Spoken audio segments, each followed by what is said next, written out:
শুভ সন্ধ্যা বন্ধুরা। আজ 5 মে মঙ্গলবার। আজকের সন্ধ্যার গুরুত্বপূর্ণ খবরগুলি হল: পশ্চিমবঙ্গে বিজেপি বিপুল ভোটে জয় পেতেই আশায় বুক পাচ্ছে রাজ্যবাসী। ভোটের আগে নানান আর্থিক প্রতিশ্রুতি দিয়ে ক্ষমতায় এসেছে গেরুয়া ব্রিগেড। এবার সেই সংকল্প বাস্তবায়নের সময় এসেছে বিজেপির। রাজ্যের বিধানসভা নির্বাচনকে সামনে রেখে একাধিক আর্থিক প্রতিশ্রুতি দিয়েছিল বিজেপি। কেন্দ্রীয় স্বরাষ্ট্রমন্ত্রী অমিত শাহ সেই সংকল্পপত্র প্রকাশ করেছিলেন, যেখানে রাজ্যের বিভিন্ন শ্রেণীর মানুষের জন্য একাধিক আর্থিক সহায়তার প্রতিশ্রুতি দেওয়া হয়। মহিলাদের জন্য মাসে 3,000 টাকা। তৃণমূল সরকার ক্ষমতায় থাকাকালীন রাজ্যের মহিলাদের জন্য লক্ষ্মীর ভাণ্ডার প্রকল্প চালু করে, যাতে মাসে 1,500 টাকা দেওয়া হয়েছে মহিলাদের। সংকল্পপত্রে এই টাকা বাড়িয়ে দ্বিগুণ করার কথা বলেছিল বিজেপি। সেই অনুযায়ী প্রতি মাসে 3,000 টাকা করে পাওয়ার কথা তাদের। এখানেই শেষ নয়, স্নাতক উত্তীর্ণ বেকার যুবক যুবতীদের জন্য প্রতি মাসে 3,000 টাকা ভাতার প্রতিশ্রুতি দিয়েছিল বিজেপি। এবার সেই প্রতিশ্রুতিগুলি পালন করার পালা। 2026-এর বিধানসভা নির্বাচনে বরাক উপত্যকা থেকে উঠে এলো এক তাৎপর্যপূর্ণ রাজনৈতিক বার্তা। বিজেপির মিত্রদল অসম গণ পরিষদের 3 জন আলোচিত প্রার্থী বড় ব্যবধানে পরাজিত হয়ে রাজনৈতিক মহলে চমক সৃষ্টি করেছেন। মুখ্যমন্ত্রী হিমন্ত বিশ্ব শর্মার ঘনিষ্ঠ এবং পছন্দের মুখ হিসাবে পরিচিত এই প্রার্থীদের বরাডুবি উপত্যকার ভোটারদের মনোভাব নিয়ে নতুন করে প্রশ্ন তুলেছে। বরাকের 3টি গুরুত্বপূর্ণ কেন্দ্রে এজিপি প্রার্থীদের এই পরাজয় মিত্রজোটের কৌশল নিয়েও ভাবনার অবকাশ তৈরি করেছে। কাছাড় জেলার সুনাই কেন্দ্র থেকে প্রতিদ্বন্দ্বিতা করা করিমউদ্দিন বরবুইয়া, হাইলাকান্দির জাকির হোসেন লস্কর এবং শ্রীভূমির দক্ষিণ করিমগঞ্জের ইকবাল হোসেন 3 জনই নিজ নিজ কেন্দ্রে কংগ্রেস প্রার্থীদের কাছে বড় ব্যবধানে পরাজিত হয়েছেন। সুনাই কেন্দ্রে কংগ্রেসের আমিনুল হক লস্করের কাছে হার মানেন করিমউদ্দিন বরবুইয়া। হাইলাকান্দিতে কংগ্রেসের যুবনেতা জুবের এনাম মজুমদারের কাছে পরাজিত হন জাকির হোসেন লস্কর। অন্যদিকে দক্ষিণ করিমগঞ্জ কেন্দ্রে কংগ্রেস প্রার্থী আমিনুর রশিদ চৌধুরীর কাছে বড় ব্যবধানে হারেন ইকবাল হোসেন।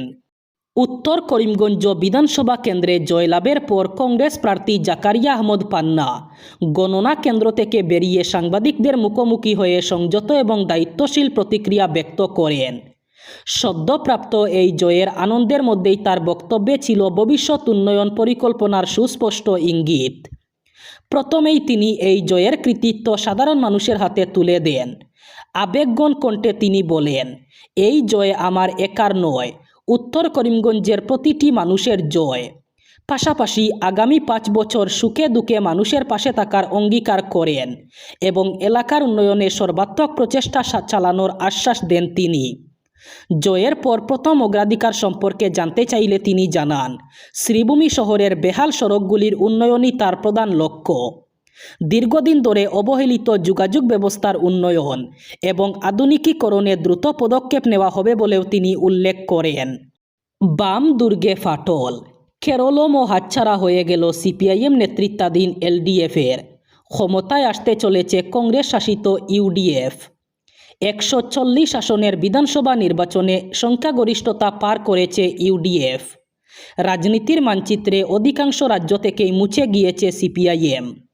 একমাত্র কেরলের ক্ষমতায় তাদের আসা যাওয়া ছিল, তবে এবার এক্সিট পোলেই আভাস মিলেছিল যে কেরলে আবার সরকার পরিবর্তন হতে চলেছে। ভোট গণনা শুরু হতেই সেই চিত্র উঠে এসে কেরলে হারের সঙ্গে সঙ্গে দেশের আর কোনো রাজ্যে ক্ষমতায় থাকল না বামেরা।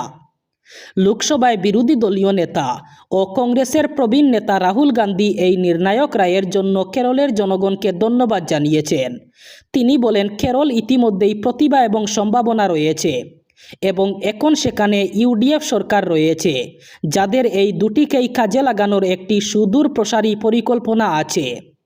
নিজের এক্স হ্যান্ডেলে রাহুল গান্ধী লিখেছেন, সত্যিকারের এই নির্ণায়ক রায়ের জন্য কেরলের আমার ভাই ও বোনদের ধন্যবাদ। আবেদন করেই হাতে পাওয়া যায় না পাসপোর্ট, এর জন্য অপেক্ষা করতে হয় সপ্তাহের পর সপ্তাহ। এবার সেই নিয়মেই বদল আনতে চাইছে কেন্দ্রীয় সরকার। পাসপোর্ট প্রদান প্রক্রিয়ায় বৈপ্লবিক পরিবর্তন আনার পাশাপাশি পাসপোর্ট প্রক্রিয়াকে আরও সহজ করে তুলতে বেশ কিছু পদক্ষেপ নিয়েছে সরকার। যার মধ্যে উল্লেখযোগ্য হল ই-পাসপোর্ট এবং ডিজিটাল পুলিশ ভেরিফিকেশন। সরকারি একটি সূত্র দাবি করছে, কেন্দ্রের এই বিশেষ উদ্যোগে এবার থেকে মাত্র 5 দিনের মধ্যেই পাওয়া যেতে পারে পাসপোর্ট। কয়েকটি রিপোর্ট অনুযায়ী কেন্দ্রীয় সরকারের উদ্যোগে এম-পাসপোর্ট পুলিশ অ্যাপে এবার থেকে পুলিশ ভেরিফিকেশন প্রক্রিয়া সম্পূর্ণ ডিজিটাল পদ্ধতিতে হবে।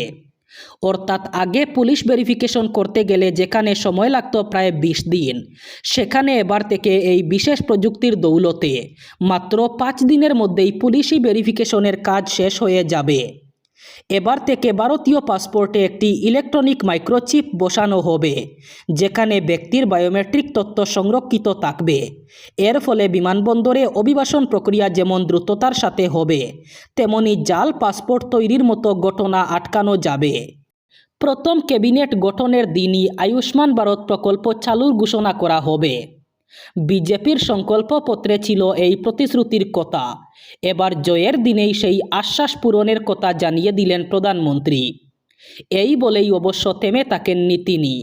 বাংলায় আগামী 5 বছরে উন্নয়নযজ্ঞে পরিকল্পনার কথা ঘোষণা করেন তিনি। মোদির বঙ্গজয়ের উদযাপনে ছিল রবীন্দ্র ঠাকুরের লাইন। এদিন প্রধানমন্ত্রীর মুখে শোনা যায়, চিত্ত জেতা বয় শূন্য, উচ্চ জেতা শির। প্রধানমন্ত্রী বলেন, গুরুদেবের এই লাইনের মতোই বাংলার মানুষ এবার থেকে বয় শূন্য থেকে মাথা উঁচু করে জীবনযাপন করতে পারবেন। দক্ষিণ ভারতের রাজনীতিতে কার্যত সাড়া ফেলে দিয়েছেন জনপ্রিয় অভিনেতা থালাপতি বিজয়। প্রথমবার নির্বাচনে নেমেই তার দল তামিলাগা বেত্রি কাগাজাম অথবা টিবিকে তামিলনাড়ুতে সরকার গঠনের দোরগোড়ায় পৌঁছে গেছে। তামিলনাড়ু বিধানসভা নির্বাচনের ফলাফলে দেখাচ্ছে এক চমকপ্রদ রাজনৈতিক পালাবদল। দীর্ঘদিনের শক্তিশালী দল ডিএমকে বড় ব্যবধানে পিছনে ফেলে দিয়েছে টিবিকে। প্রথম নির্বাচনে নেমেই 100-র বেশি আসনে জয়। থালাপতি বিজয়কে গেম চেঞ্জার বলছেন রাজনৈতিক বিশ্লেষকরা।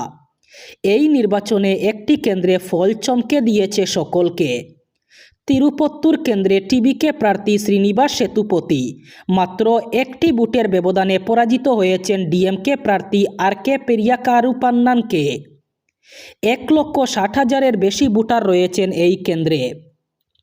তামিলনাড়ুর তিরুপত্তুর বিধানসভা কেন্দ্রে অত্যন্ত হাড্ডাহাড্ডি লড়াইয়ের পর শ্রীনিবাস সেতুপতি জয়ী হয়েছেন। তামিলাগা বেত্রি কাজাগাম প্রার্থী হিসাবে তিনি মোট 83,375টি ভোট পান এবং মাত্র 1 ভোটের ব্যবধানে জয়লাভ করেন। অন্যদিকে ডিএমকের প্রার্থী কে.আর. পেরিয়াকারুপান 83,374টি ভোট পেয়ে অতি সামান্য ব্যবধানে পরাজিত হয়েছেন। প্রথমবার বিধানসভা নির্বাচনে প্রতিদ্বন্দ্বিতা করেই চমক দেখিয়েছেন অভিনেতা বিজয় থালাপাতির দল টিবিকে।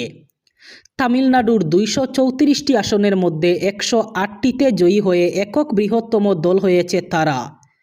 সবকিছু ঠিকভাবে এগোলে তামিলনাড়ুর পরবর্তী মুখ্যমন্ত্রী হওয়ার কথা থালাপাতি বিজয়ের। কিন্তু সরকার গঠনের জন্য প্রয়োজনীয় জাদু সংখ্যা অথবা ম্যাজিক ফিগার পেতে আরও 10 বিধায়কের সমর্থন প্রয়োজন বিজয়ের। এই পরিস্থিতিতে মঙ্গলবার তামিলনাড়ুর রাজ্যপাল রাজেন্দ্র বিশ্বনাথ আর্লেকরের সঙ্গে দেখা করেছেন বিজয়। টিবিকে সূত্রে খবর, রাজ্যপালের সঙ্গে দেখা করার অনুমতি চান তিনি। তার আগে মঙ্গলবার সকালে দলের সদ্য নির্বাচিত বিধায়কদের সঙ্গে দেখা করেন বিজয়। টিবিকের আরও একটি সূত্র মারফত জানা গেছে, ছোট দলগুলির সঙ্গে ইতিমধ্যেই যোগাযোগ রাখা শুরু হয়েছে। ওই সূত্রের দাবি, টিবিকে সমর্থন করার প্রস্তাব দিয়েছে কংগ্রেস এবং পিএমকে। এদের মধ্যে কংগ্রেস পেয়েছে 5টি আসন আর টিএমকে পেয়েছে 4টি আসন। বাম দলগুলি টিবিকে সমর্থন দেওয়ার বিষয়ে এখনও কোনো সিদ্ধান্ত নেয়নি। এই ছিল আজকের সন্ধ্যার গুরুত্বপূর্ণ খবরগুলি। ভিডিওটি অবশ্যই লাইক করবেন এবং চ্যানেলটি সাবস্ক্রাইব করবেন।